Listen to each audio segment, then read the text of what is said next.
Hello guys, how are we doing and welcome back to the channel. Do you ever find yourself losing Black Ops 6 ranked play games when you're in a 3 or a 4-man and you just can't figure out why? After all, you've got all the advantages of being in a 4-man, including the communication, so there should be no real excuse as to why you would lose these matches. Well, today I'm hopefully going to be breaking that down for you, and in fact there's going to be a whole focus on teamwork, whether you're solo queuing, duo queuing, trio queuing or quad stacking. So if you think this is just a VOD review or just a video that's going to help the quad stackers out there, you're a little bit wrong, because there's going to be notes you can take away no matter how you play.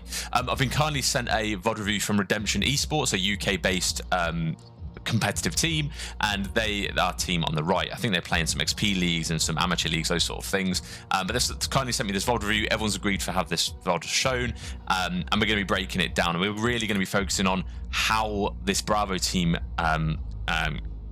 successes in good hills and what goes slightly wrong in the hills that they suffer from a little bit more so. So what we're actually going to do is quickly take a look at how this hardpoint goes and dive in. And of course, if you have any questions or whatsoever, whether it's, okay, how would I assess this as a solo queuer, this situation here, how would I do this? You know, those sort of questions, feel free to send them my way. Drop it in the comments down below. If you've got any questions that you don't want public, you can just DM me on Twitter or Discord too. So we're going to be taking a look at all of these hills. I think they get through 2 full sets of rotations and then P1 and P2 in the next one. And you can see Alpha team win by, 65 points or so.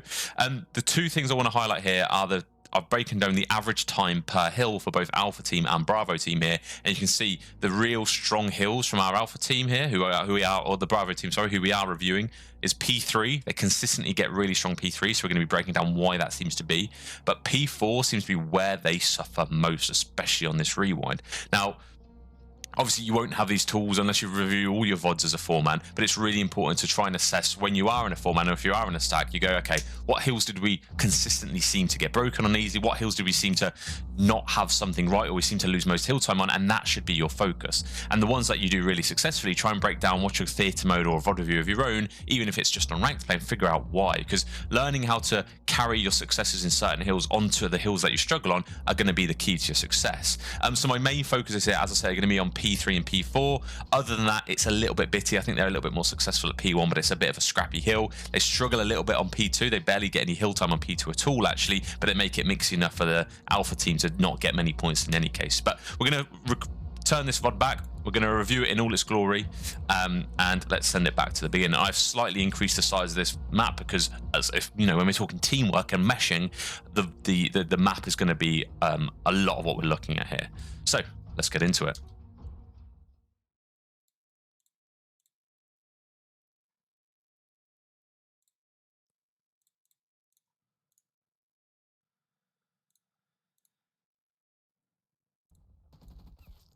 So a really good break off first of all here. I really like, I'm going to just turn this up a little bit. I really like the break off we have here. You've got the red team who we are assessing here.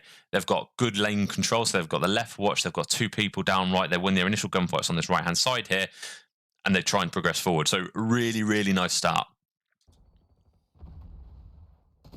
Now, what's unfortunately happening here, you can see quite a large gap on the map opening up at P2. Which leaves the spawn quite a bit open. Now, what's happening here is because of how far pushed up these 3 red teammates are, there's no one really back here. You can see the biggest gap on the map. Even if you look this side, the gap here is far larger than the gap over here when you just look at the red players. So this is likely where the blue teams are going to spawn. And yeah, that's what happens. So player number 2, Pub Stomper, ends up spawning all the way at P2, and that's the start of a flip. So that makes it really difficult. For now, the red team, Team Bravo, now have to not only worry about getting much time on P1, but also trying to think about the rotation on P2 as well. So I wonder if they read this. Okay, perfect. Number 7 reacts perfectly to that, and as number 8 spawns out. Number 6 is yet to react, although they're trying to play this. But what's really nice about this, actually, what I think is really nice here is that it was instantaneous. The player number 8 spawned out, and every single arrow on the red team turned, and that's really important to have. So that's really good communication. It's all about winning these gunfights from now on and try and rotate to P2. I really like this route from player number 5 here. Try and get a little bit of a pinch. Really need to try and guarantee these kills. This is fine. You're trying to keep it mixy. Player number 8's on the time, just trying to do what they can. Trying to play their life a little bit here. And all 4 of the red team are now on the Bravo team, sorry, are now on this right-hand side street. So they've got a really nice opening to leak around this right-hand side here and try and put pressure on towards the P2. So they have two choices, actually. When you're in a 4-man, right, you have two choices because you have the communication. You either say, let's fight for this 17 seconds of scrap and drive through it to P2, or every single one of us tries to rotate and get the spawns of P2. It has to be a team decision. One person has to call out the IGL of the team or whoever needs to make the decisions, and we run with it. The worst thing that can happen in this situation here is when you've got 4 up and you're all tightly knit, is people have got different ideas and we try and do different things. So you either work all towards the current hill and then push through to the new spawns, or you all try and secure the new spawns. It seems like we're fighting through the hill here, which is fine. Okay, a little bit of a spread attack here. It seems as though we've spread out a little bit. So the advantage we had when there was a 4-man here, which I really, really liked, is realistically, the blue team are going to be spread out. When you play a good enemy team, especially when they're in a 4-stat like this, they're going to be trying to make sure all lanes are covered here. Now, when you're on the offense, so when you're trying to get round to a certain area of the map, which is what we're trying to do here, you can really use your numbers to your advantage. Every gunfight, at most, is going to be a 4v2 if we sort of just try and stick together, try and trade through, and just try and rotate around to that P2 hill. I think P2 was one of the hills where we struggled on more so as the team. So it might be because of the rotational strategy, but let's see how this plays out again. We try and fight through P1. We get an initial kill, but then it's lefts. They then get traded out. And this player number 8 being so far up is caused player 44 to spawn all the way out into back P4 here. So this player number 8 has got a huge job on their hands. Now, the disadvantage of splitting, you saw number 5 pushed out towards this left here, which I guess isn't a bad thing because it does split their interest somewhat.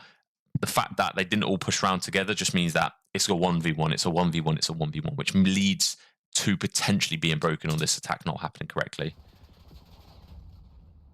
But what's really nice is player number 5 drawing the fire, gets the kill on player number 4 here. Meanwhile, this is where I'm looking right now. This doesn't really matter. The result of this depends on the result of this. If any player on the other team is alive in this area, both teams are going to spawn out here. Okay, so whilst yes, these kills are maybe important, it does stop them getting help towards P2. This is so important. But what you have here is this player number 6 here. Well, they've just killed a player number 4. Player number 6 now is going to know that there's going to be 2 people on them. Right, they're going to get the information of 2 players just been shot, and now it's these 2 to look for the same player. So these 2 have really got to try and work together. Player variant number 5 have really got to try and work together to try and nail where this third player is, because they're looking for him. Okay, they don't know where they are. They're not getting hill time because they're cautious of the player. There's been 5 seconds of no hill time because they're still concerned about this player. Teammates end up spawning in, and that's when we start to kick the gear interaction here. Really nice setup from player number 7 there. They've just got the front cross, allowing the teammates or the enemies to have to go through them before they come out of P5 or even elephant door here. But what's really interesting, and really shout out to player number 3, who's just somehow managed to play their life in here. You really need to try and isolate this player. I don't know whether Team Bravo has just lost this player. They haven't accounted for them after some time, but they knew there was 2 in the back.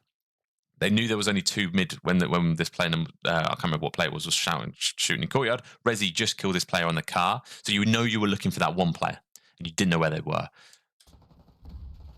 So it's fair. But I think player number 3 shot. All attention, well, 3 of the players' attention now. You can see Rezi's now looking at this doorway. 2 players' attention is going to player number 3. So much emphasis is put on player number 3 here. You've got player number 7 essentially dealing with 3 of these players, whilst every single player number 5, 8, and 6 are all focusing on this player number 3, with good reason, to be fair, because he's the one that's going to be blocking the spawns. But because we're at a position now where the rest of the blue team are really close to be able to trade, player number 3 is even more important here, because what's going to happen is player number 3 is going to chill out. It's going to then cause a chain reaction of kills and end up maybe result in the blue team breaking this hill. What I liked beforehand is when I said about isolating the player, we knew a player's just spawned out because the positions of player number 5, the one that Rezi killed on the car. We knew that this player just encountered 2 more players, player number 44 of player number 2. So we now know we're looking for a single player. And because of how far the rest of the blue team are away, this is the time the red team have got numbers. They should be really trying to isolate player number 3 here to try and just clear them out. They do that more effectively here. They get really easy time on P2 and actually get a proper setup going. Because what happens here now is that player number 3 shoots, and every single one of these 3 players here are now focused on this player. If player number 3 died earlier on because they really tried to isolate them, they can fully set up, okay, how they wanted to do. But now, because player number 3 is still lingering, really good play from this player here, to be fair, they're now having to try and focus on that. He even gets a kill. Should be traded out though. Great trade. It's 2-1 in kills. Now it's time to set up. Oh, that's unfortunate. That's a really good play.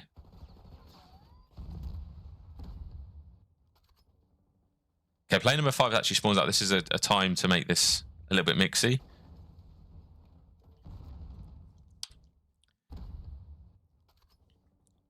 Just rewind this a couple of seconds. So let's focus on the hill itself, which is really good. You just killed 2 players here, which is fantastic. Even 1 on the hill and then 1 spawned out. This should be the focus right now. Just try and kill this player. And this player number 5 here should be trusting his teammates here. So we know where the player is. They were just on the hill time. And this player can't see them. Player number 5 can't see them. Okay, so this player number 5, by not being able to see them here, knows they're going to be behind the truck. He needs to trust the players who are closer to that time, the closer to that kill, to try and get the kill, because he knows he's going to have people coming behind him because his teammates are still blocking. Okay, so I would love to have seen player number 5 here. Maybe not focus this same player as his other 2 teammates are focusing. You know, trust them to get that job done, and just try and hold the hill from this side. Okay, hold the heady on the car. Do something. That laydown spot you had just a second ago here, hold that. That'd have been perfect. Let your teammates deal with the player. Worst case scenario, this blue player kills you, maybe, but you're in a nice little laydown spot there. It's a really nice spot. Maybe that player kills you. They then get traded out easier. This blue player has to oversend so much to try and kill you if you were laying down there that you're almost guaranteed a trade. So I'd have liked a little less focus here on one player, especially when they've got the backing of the team. Now, when I know I've said a couple of times, you should all be trying to focus on one player. You should all be trying to focus on one player. It's situational. So the reason you shouldn't necessarily focus on one player in this situation is because by the time you kill them, you're not outnumbered. You don't have the majority control of the map here. Okay. Now, initially, to be fair, I don't think this is necessarily terrible as long as your teammates also get the trade here. But I think something ridiculous happens by Popstomper here. I think he gets 2. Yeah, he gets 3. So I think, to be fair, it may have worked. But there was maybe just a little bit too much focus. There maybe should have been a trade there. There's no way in hell a player should be able to get a 3-piece like that. Just unfortunate. But I think we go into P3 in any case with going in even. Now, what's really interesting is how narrow we're playing as a 4-man. So with P2 just coming live, right? So P2 has just come live. Their rotation to P3 can come 3 ways. Okay, you've got a lane that goes down this left-hand side, like so. You've got a lane that drives through the middle. And you've got a lane that means that they've got to come around like this way. Okay, they're the 3 lanes that they can rotate to P3. The most dangerous lane they can push through freely is this one here. Now, the reason for that is because all it takes is one player to get all the way through here, or even here in this sort of position, and it blocks these spawns back here. Okay, there's like a spawn point back here, and that will block that spawn, meaning that your team will then spawn either here or here when P3 is live. Okay, so what I would love to have seen, you're all very much huddled up in this corner here. I saw like most of the focus of your player group over in this area here. A really easy way to rotate, as I just said, from P2 to P3 is to go around. Whether it's around a courtyard and pinch, whether it's all the way around the back, or whether it's through P4, it's just such an easy way to get the spawns and then P3 just from the pinch. So I would have loved to. You need to make sure when you've got a real open lane like that to rotate to very important spawns. Like these are the most important spawns on this map. You need to make sure you've got at least one player there. One player there will be probably enough. You can maybe have a player mid, then there's a couple players looking to rotate like so. Okay, that's where you maybe have the players.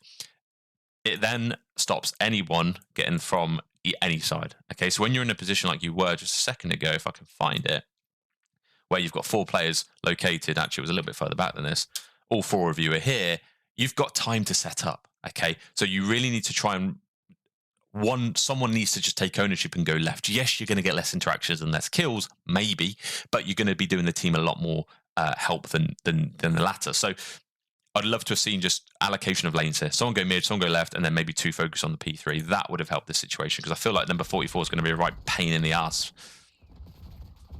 Yeah, they get the kill, then try and get around, and because of that, we've now got 2 players focusing on player number 44, which I don't mind. We don't know where the rest of the team are. Player number 5 can then just focus on the hill. So we just kill that player. At this point, player number 7 should focus on continuing this lane. Player number 8 hold the mid, and the remaining 2 teammates just focus on P3. That should be what happens here. It seems as though we've just let this lane open again. Player number 7, I believe, should have just held this lane, or maybe held middle, or just tried to hold something that allowed them to see if anyone came around this right side or middle. But player number 2's just been able to get through again. You had such good map control. If I just pause this here, look how much, assuming you haven't, the player number 7 hasn't turned around here, look how much map control. You've got a nice divisive line across the middle of the map. Your teammates died, so they're going to be spawning behind you. No one's really pushed up, so it's not going to cause a flip. Need to allocate someone to this lane. It's a really important lane because of how easy it is to flip the spawns and how important the spawns are here. The fact that player number 2 gets around here, fair play. But you can see, just because he's here, player number 8 spawned out and they've just got the spawns. There's 37 seconds left. Now you not only need to think about P3, but you need to think about P4 as well. Now, what was really interesting, if we go back to the little chart, you were quite successful. Bravo team was quite successful on P3, but nowhere near as successful as Alpha team were on P4. So I think there's a lot of focus on P3 here, which is great. Not P3, sorry. Where am I? There's a lot of focus on P3 here, which is great, and it actually does get you more P3 time than they get, so great. But you're giving up P4, and you're giving up a lot of P4 for that. So it hasn't paid off. If I looked at the stats and it was to say, yeah, great, you got way more P3 time than they got P4, then I probably wouldn't have minded that sort of emphasis. Really nice 3-piece from Resi there, by the way. Now we drive through. This is a really nice 3-piece. They shouldn't have fallen apart, really. They pushed at 20 seconds. It is what it is. A little bit of a risk, but now this is time to set up. This should be in the bag. But again, the left lane is left open. This is where it really, really comes down to it. So player number 6 here, however they got into the position, it maybe was rotating from the bad spawn, just hold this line. You do not need to come all the way back, right? You can hold, especially when you've got player number 5 all the way back here. There's no reason for player number 6 to pull all the way back. Again, comes with communication. Even if you're solo queuing, you should know that because you can see a minimap, okay? You can see every one of your teammates on the minimap, and that'll tell you that you don't need to fill that gap. You've got to try and fill most of these lanes. Most of these maps are somewhat 3-laney. Maybe it's arguable. There's some intertwining lanes, but when there's 3 lanes here, like you have on Rewind, you need to make sure you've got a player on each, and you don't sit right back at the back of that lane. You want to be a first line of defense, and then you spawn in behind it, and then you push back up to that point. This is a really nice. You had a really good opportunity here, Bravo team, to just hold this line. This is a really nice divisive line. If you can say someone orange truck, someone can sit courtyard. You can even have player number 7 pushed up to P3 if you want, as long as someone's blocking, and you've got a really good status going into P4. The fact we come away, take the time to come away, you even go to try and get player number 6 and tries to get into P4 here, allows this lane to be open. I think player 6 then realizes that lane's open and then tries to get it, but it's a little bit too late. You're now fighting behind the hill rather than where you could have been. Player number 2 could have been dead at this point, and you wouldn't have had to worry about them. But because we've backed up and then decided to watch the lane, player number 2 has got so much room to push up, and it also leaves courtyard open. It leaves the right open somewhat. But really nice kill. Player number 44 gets through, leaving player number 6 on their own. They then spawn in because no one's deep blocking. Player number 6 does get a kill and then continues to stay there. I'd have loved to have seen a little bit of an evasive maneuver out of player number 6 there. Just maybe try and get round if you can. Just try and be a little bit more difficult to kill, because at the end of the day, you just got a kill from that spot.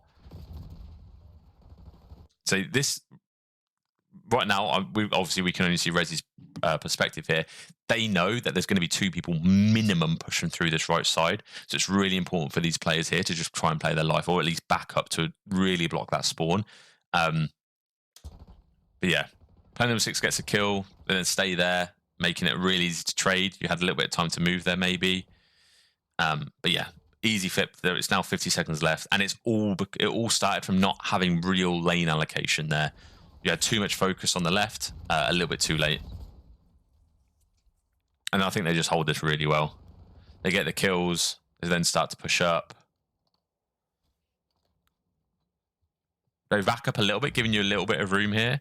But you can see, look how much emphasis they've got across these lanes. You've got player number 2, who I think's on a nice little angle looking at office. Player number 3 is watching the right-hand lane. And then these two are owning the front right-hand side. It's a little bit risky because this right-hand lane is typically where people tend to push through. But yeah, and it does let you in. But because they've got someone black here blocking the spawns, they still continue to spawn there. And they still get the hill. So even though they got broken there, it actually hasn't cost them anything because you've broken the hill. They still spawn there. And they gather the rest of that hill time up. This player in the back needs to die, so it's more predictable. Okay, we know a player's there. Hopefully player number 8 can pick that up. Okay, that's an interesting... Not sure what happened to the comms here.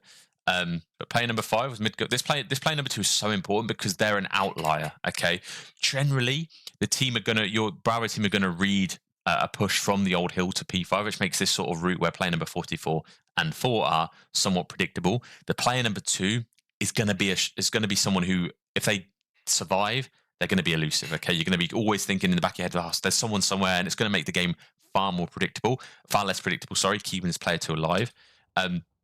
Player number 5 here does commit to this gunfight, tries to shoot them again, but they leave them alone and they decide to go to P5, which I don't mind. Actually, go because you're the closest to P5, player number 5. I think this is probably the right play, but there needs to be some form of communication to your teammates to look for a player P1. You've got to say someone's still alive. Whether that happened or not, I can't hear. But player number 2 should be easy tradable now that you know where they are. There's no reason for them to get this kill at all. Okay, this is the player that needs to die, and unfortunately, they're still alive, and they're actually costing you a little bit because they're just killing the rest of your team. Lovely kills in the hill, though. We've got some map control. They're a little bit passive on this push play from number 4. Okay, nice hold. Your team have continued to spawn courtyard, which tells you they're probably spawning towards P2. And unfortunately, they break through at the front.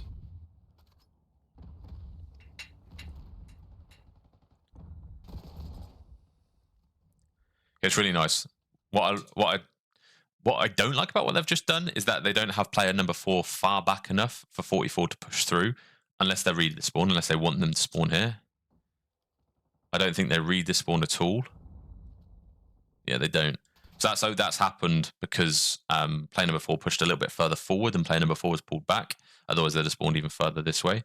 But that's the third spawn. That's just generally where they're going to be. But good kills. 14 seconds left. You can sort of fight over the scrap, or you can decide to hit P1. Again, the decision has to be made as a team what you want to do here. But a nice clean wipe here isn't a bad thing.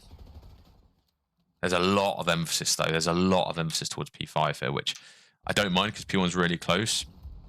But you should get this map control and then instantly go to P1.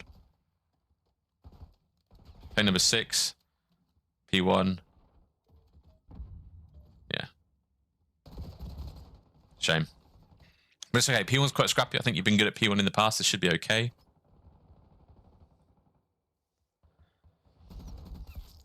I do not read the spawns.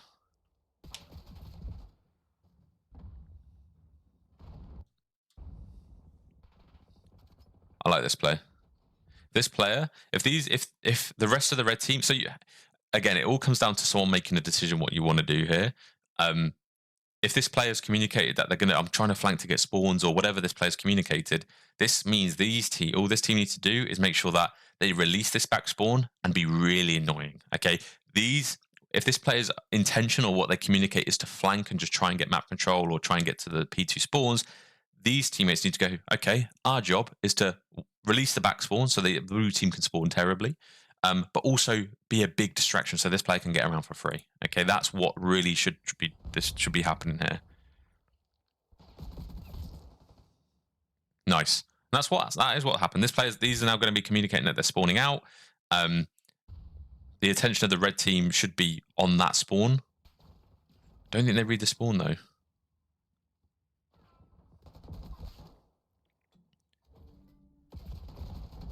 "15 seconds left. The focus for most of your team should be P2.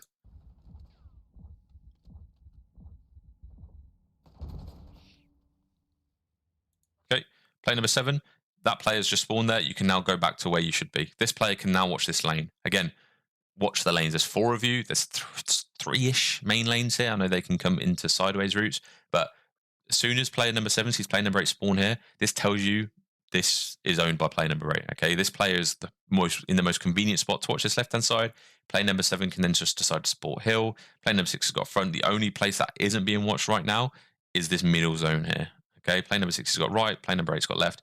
Whoever needs to pick up the rooms. Instead, what's happened? It's completely left, but I don't mind that because player number 5 can try and pick up this right-hand side.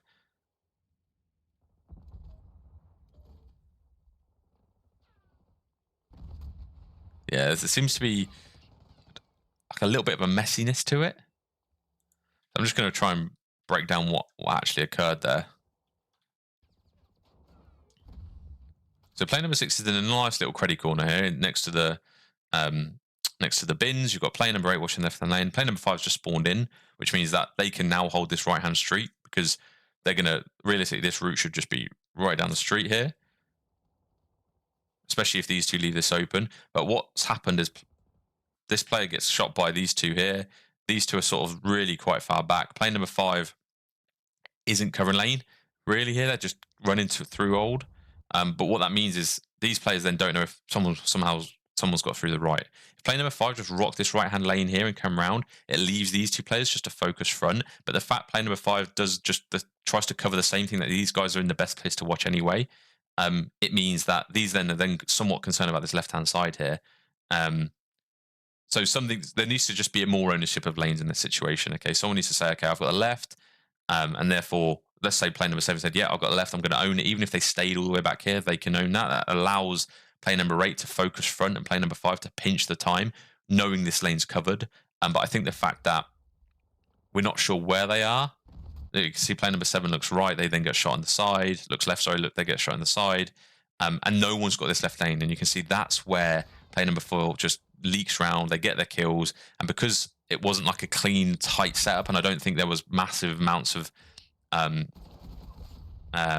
ownership over the lanes, it's gone to shit a little bit. But some really nice kills there from player number 6. Try and get this hill time.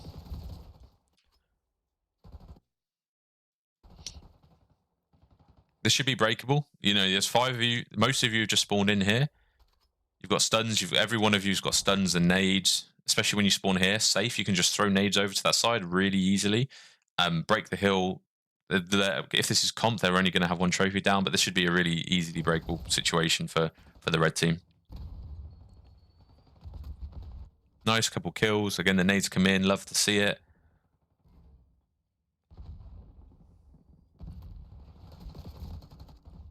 Kept it scrappy. We've got good spawns. 20 seconds left. Let's try to keep these spawns. I'm worried about this. When there's 15 seconds left, you just want to focus P3. Maybe fight for some scrap time, but as soon as you get these spawns as the red team, you're going to be really struggling going to P3 and P4. Okay, fine. I don't mind then. Your team spawned fine. But again, common mistake. So if we rewind this when there's 15 seconds left, right? Almost a full reset. You've got the opportunity to watch 3 lanes right now. Okay, give them 15 seconds. Just set up properly here. Okay, it's because what happens is now a 2 versus 2 coming out. You fight. Maybe you got 7 seconds of extra time there. Not even, because you're just going to get shot in the back. But that's because you've not taken the time to properly set up. Because realistically, in this situation, right? Rewind this a little bit back. In this situation, all 4 of them are going to be there, right? You know they're going to be there because of where player number 8, player number 7 are. You know they're going to just all be there. It's a 2v4 on the hill.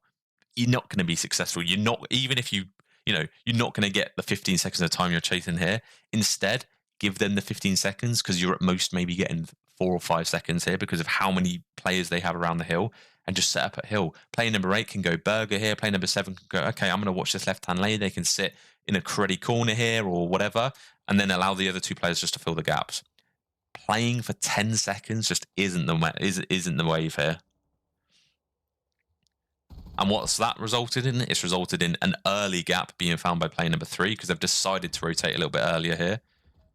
And player number 8 actually does spawn in the back.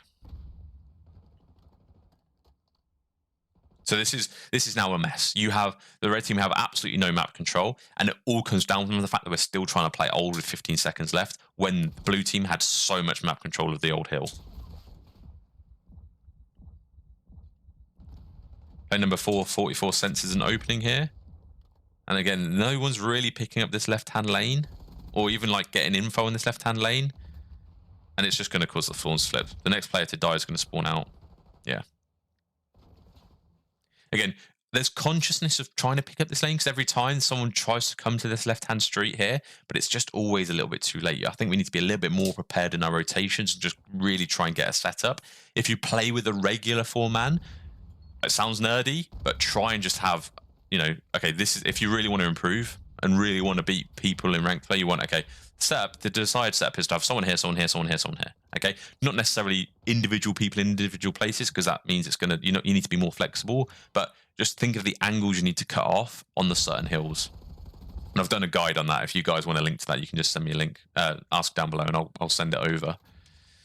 But you can see this is a really nice setup from blue team here. You've got someone deep blocking. You've got a player number 4 who's got this whole left-hand street stopping any of you from getting round. You've then got 2 players sort of coming from P3, which means they've got allocation of the right-hand street. The blue team are doing a far better job here of just holding down the lanes properly. And that's all this is coming to, really. A couple of nice kills. But again, because these players are focusing on lanes over just getting the hill time and getting the kills, they still hold the spawns, and their kills mean more because you're going to be spawning out over here. So yeah, they're not getting much hill time here, but the fact they've got the map control and they've got the lanes covered just enables them to just really focus their view. You can see, look, they're so quick at picking up the right-hand lane here, and we're just flooding in the left. Now, the best way to break this hill when you have time is to take a little bit of a weird route as a team, okay? Now, for the red team here, what I would love to have seen maybe a little bit earlier on, because you were in a really great position here. You get a couple kills. There's now 3 of you here. Pick a lane to go down, okay? Now, they're going to spawn in the back at this point. It's going to maybe be a 3v3 with 1 player spawning out, and if you're quick enough, you can get in the back. But as a 3, someone needs to say, let's go right, let's go left, let's hit through office. But this is the position where, yes, you want to get your teammates trades here, but you really need to try and do it as a team. Like, let's clear left. If that's what you're going to do, clear left as a team. Because you just don't have the momentum. You've got player number 6 dying here while player number 8 died here. There's no one there to then trade, so it's just a useless death. They're going to continue to spawn in the back. You really need to try and play, because when you play a good team, they're going to be somewhat stretched across the map to make sure they've got everything.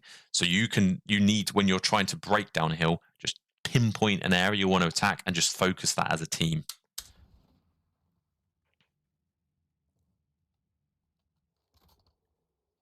So again, there's 40 seconds left. You've still got a great opportunity to break this hill here. Player number 5 spawn right-hand side, so they can be really difficult. Player number 8 and 7 just needs to try and draw as much fire as possible. Really nice timing here from player number 5. If they can just get all the way around, it'd be better. I actually don't mind. There's 24 seconds. Just try and play alive here. Nice shots. And there's 15 seconds left. This is a point where you're happy the blue team's spawning here. Let's think about new. Although P5 can be scrappy, you can get really good hill time on this if you set up effectively. This is nice. I really like this angle from player number 6 here. Again, we've completely left this lane open. No one's got mid control. We're allowing them to get so close to the hills before engaging in gunfights. It means if you lose the gunfights, they're on the hill. Nice push off the hill there from player number 5.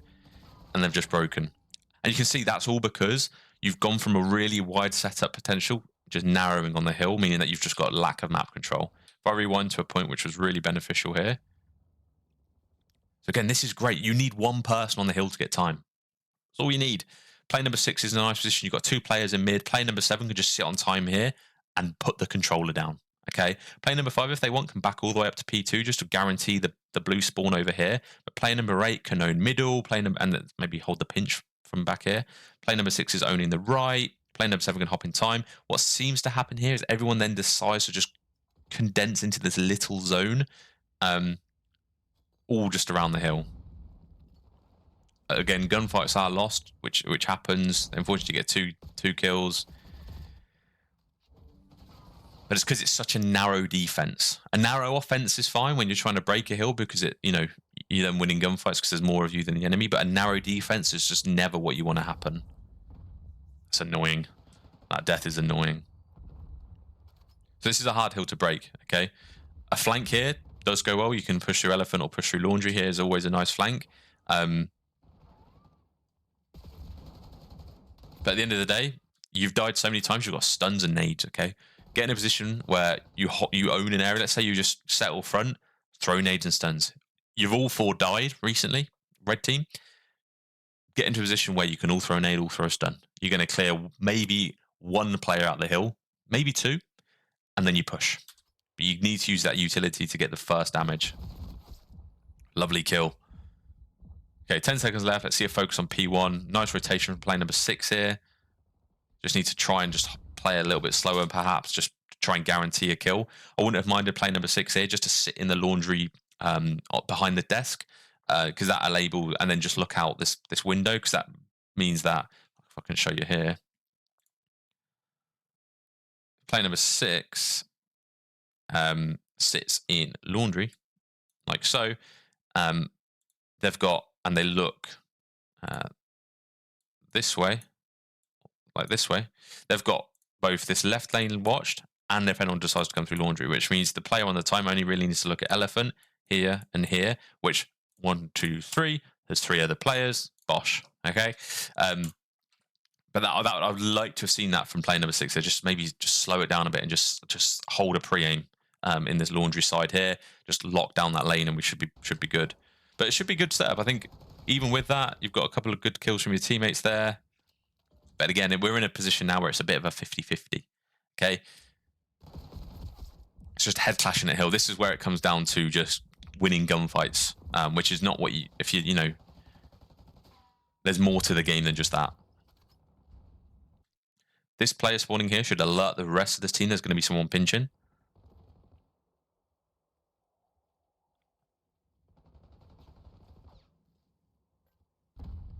Don't mind this.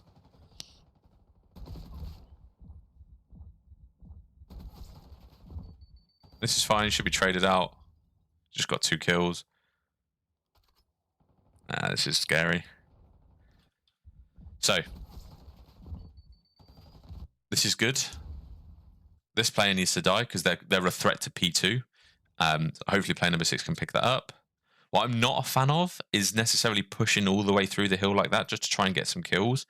Because what that forces, this is then the safest spawn. Because you're looking, this player number 7 will be looking out the glass towards this street. The blue team can't spawn there. And because of the proximity they have to this left-hand, this like area here, they also can't spawn there. So this player number 44 is spawned in the most open spawn available out of the 4 corners because of number 7's position. And that's now just made it unpredictable. He could have done that if player number 6 was a little bit more central on the map, or even a little bit further back on the map. But because they pushed through with no sort of left-hand side control here, and you're looking at the left-hand side of their side, that's just where player number 44 has been forced to spawn. So yeah, when you've not got the map control, I think that this is great. Try and do that, but you need to guarantee kills here. Nice 2-piece. Player number 6 is essential. They are the closest player to the spawn you want and the new hill. This player here, their job is to stay alive. Try and make sure they guarantee the kills here. Don't push through. You need someone. Because what you've got now, look how open, because you've got player number 5 here, this area of the map is far more open than this right-hand side. So it means that the blue team are likely going to be able to flip easier. Ooh, player number spawned in first, so I think you're pretty safe. But this is nice. Player number 8, you don't need to come all the way back every time.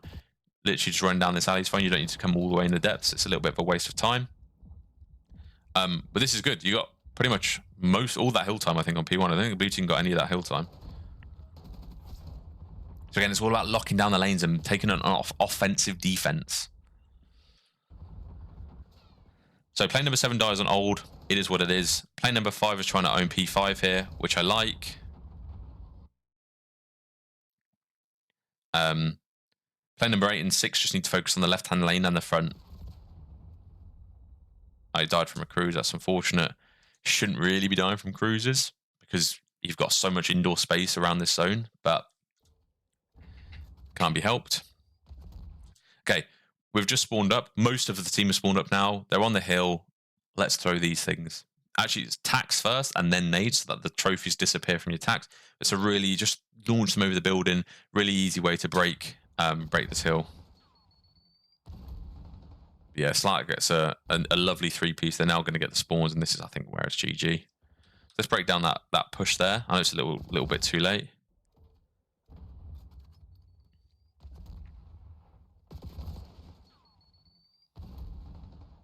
Yeah, there needs to be a trade there. That guy was laying down. There's no excuse for a 3-piece, really. But yeah, nades and stuns would have been a little bit more ideal there from the whole team. But it is what it is, and I think they win the hill from here.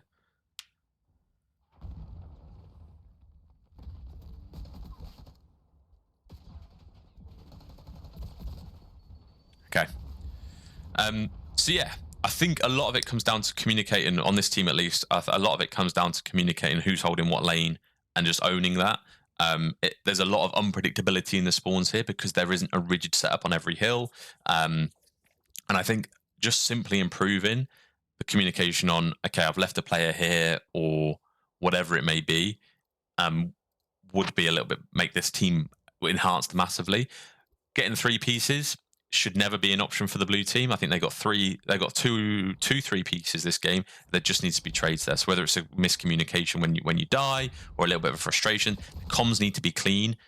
You're not doing anything for the team if the comms aren't clean. Obviously, I can't hear the comms, but a 3-piece usually leads to comes from a miscommunication. But overall, I think there's the fundamentals of a solid team here. I mean, I can only see the perspective of Rezi here, but I'm going to try and get maybe 2 or 3 things you guys to take away here. When you're defending, spread out and spread forward, as long as someone's sat somewhere blocking if you need to. Okay, that should be the line of defense. You know, a little bit forward and a little bit spread out, so you've got all lanes accounted for and map coverage. Okay, that's what you're after. When you're trying to break a hard point, you've got to work as a team. That's like you've got to work together to push a single area of focus, okay? And use your stuns and nades to get the first amount of information and